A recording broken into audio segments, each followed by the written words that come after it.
Good morning, students. This is section 3 of our English reader, the poem The Bangles Sellers. This is written by Sarojini Naidu.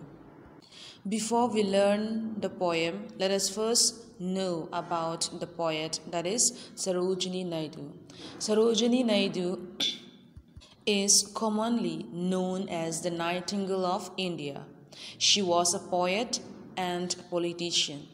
She was the first Indian woman to become the president of Indian National Congress and also the governor of an Indian state.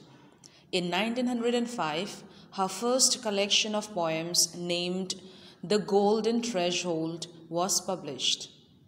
Her poems were admired by many prominent Indian politicians.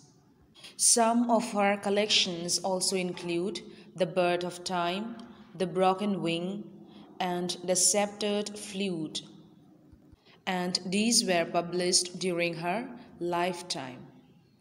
The Feather of the Dawn and her collection of poems were edited and published in 1961. Now, the poem Bengal Sellers was first published in 1912 by Sarojini Naidu in her collection called The Bird of Time. Naidu's poetry is best known for her use of imagery and contemporary Indian themes. Now, the poem The Bengal Sellers is about a group of Bengal sellers who are on their way to the temple fair to sell their bangles. One of them is the narrator of this poem. Bangles symbolizes love and happiness in people's lives, particularly the daughters and wives who become happy to possess them. So students, now let us read the poem and understand stanza-wise. Bengal sellers are we who bear our shining loads to the temple fair. Who will buy these delicate, bright, rainbow-tinted circles of light, lustrous tokens of radiant lives, for happy daughters and happy wives? At the beginning of the poem, the Bengal sellers are introduced, and the poem describes their everyday life as well. The Bengal sellers are present at a temple fair to make a trade for their bangles and are calling out to people to buy them. They are praising the qualities of bangles using the adjectives like bright, delicate, and rainbow tinted, thereby intending the people to buy for their daughters and wives. So students, bangles are brought on a special occasions and are considered as a happy life of Indian womanhood. The bangles promise happy lives to the wearer and are tokens of happy lives and happy marriage. So the word tinted means colored, lustrous means bright, and the word radiant means happy. So in the first stanza, the bangles are meant for happy daughters and happy wives. Some are meet for a maiden's wrists, silver and blue as the mountain mist. Some are flushed like the buds that dream on the tranquil brown of a woodland stream. Some are aglow with the bloom that cliffs to the limpid glory of a newborn leaves.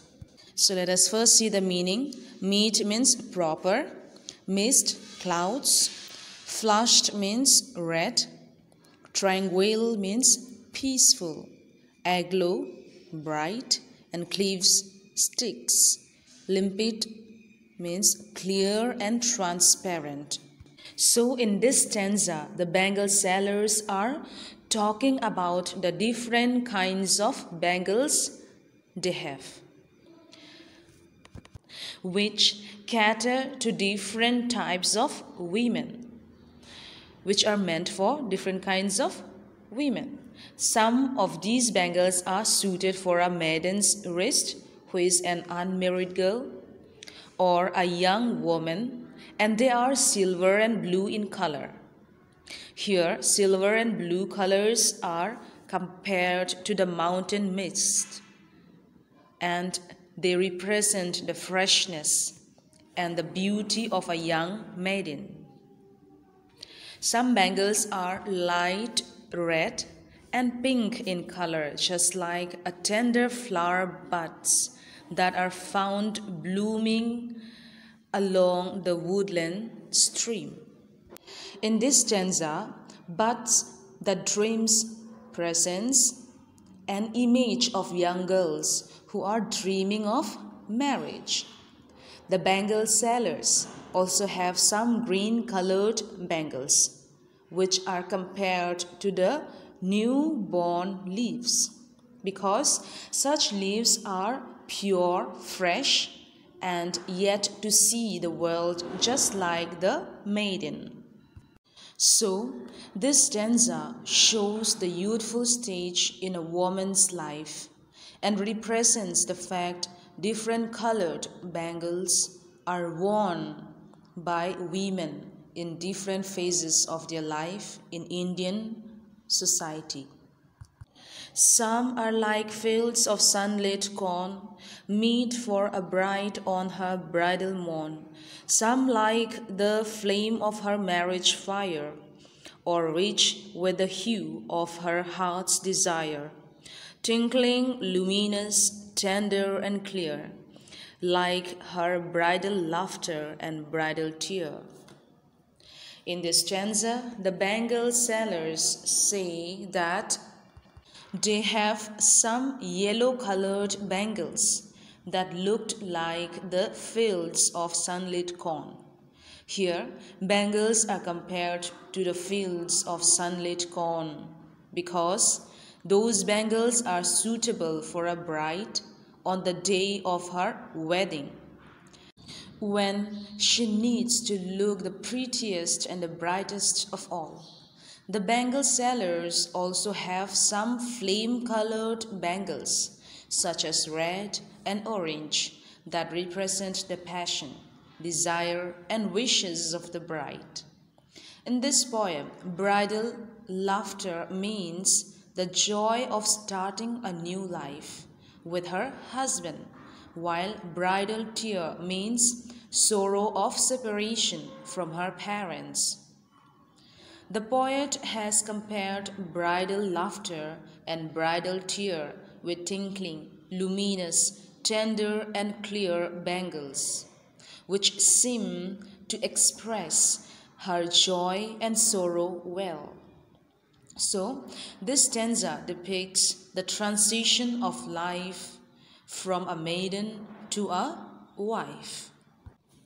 Some are purple and gold-flecked gray, for her who has journeyed through life midway, whose hands have cherished, whose love has blessed, and cradled fair sons on her faithful breast, who serves her household in fruitful pride, and worships the gods at her husband's side.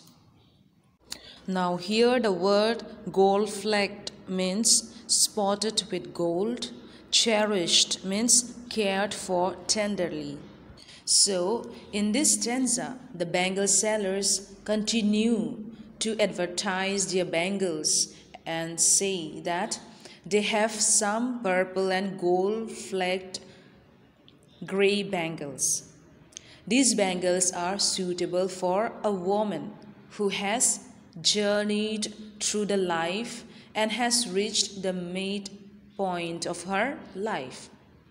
These are for a woman who remained faithful to her husband, supported him, and has raised her children well. Now, here the purple colored symbolizes pride, gold flecked represents honor and authority, whereas gray symbolizes wisdom and maturity. So, students, this was Bengal Sailor, and this poem shows various stages of a woman's life and is a celebration of female life. It also attempts to show the Indian culture and the role of Bengal sailors in the traditional setup. So students, that's all about the poem. I hope you understood well. If not, please go through the poem again and again.